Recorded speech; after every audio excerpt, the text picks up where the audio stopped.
Hey guys, thank you for joining the quest again today. I'm your host Marquise Underwind. I'll be reviewing Nina, which is directed by Cynthia Mort and it stars Zoe Saldana.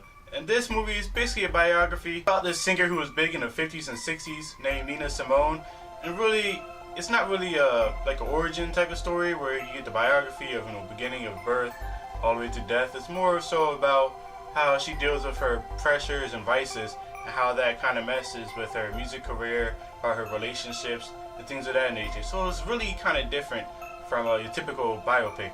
But still, this movie, it was okay, honestly. I kind of feel like if you didn't have Zoe Saldana and David Oyelowo, I hope I say your name right, I kind of feel like the movie would just be like an average movie, to be completely honest with you. When I first heard about this movie, honestly, this movie kind of had a lot of attention and exposure because Zoe Saldana had like prosthetics on and something to make her skin darker and all that. And honestly, I kind of feel like if they wanted all that, they could have just casted, a darker skinned black woman to do this role instead of having her do it. But honestly, Zoe Saldana did feel like a totally different person, like not a character, but she did feel like a person. But still, I kind of feel like you could have got that same thing with somebody else that was actually had the same features and assets as Miss Nina Simone. So I kind of felt like they could have did something different with that. The movie is kind of repetitive too in this sense because you get Zoe Saldana's vice, whether it's alcoholism or something, then she goes off on a rant on somebody else and messes up her money flow of her concerts and all that, or her relationships, and it just keeps happening within the movie.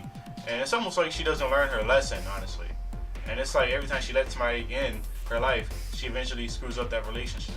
So I guess you can really see how the alcohol and the drugs and stuff really tampered with her life and how that maybe affected her negatively in the limelight.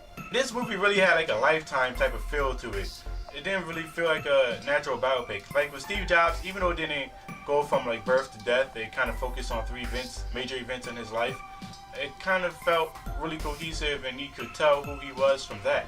But here, you don't really get no character growth. Whereas with the Steve Jobs movie, you get him changing from the beginning of the movie to the end. But with this one, it's like she never learned her lesson, as I said earlier, and just repeating the same things, and it's the same story. And it's like there's no character development with her character. So it was really kind of hard to get attached to her, and that kind of sucked as a viewer. Overall, I thought the movie was okay. I'm giving it a 2.5 out of 5. A C. I think if you're a fan of music or you're a fan of Miss Nina Simone, you should check this out. But this has too many complications with this, and I kind of felt like they kind of took the shortcut route to get this movie out there. And that always sucks, especially when they're doing a biopic. Oh, have you seen Nina? If you have, comment below and I want to know. Did you like Nina? Have you heard Nina Simone's music before? If you have, did that reflect any of your moods and feelings towards this movie? What do you think about Zoe Saldana being cast as Miss Nina Simone? If you're new, you want to hit that like button for this channel, you want to hit that subscribe button for this video, you want to join the quest.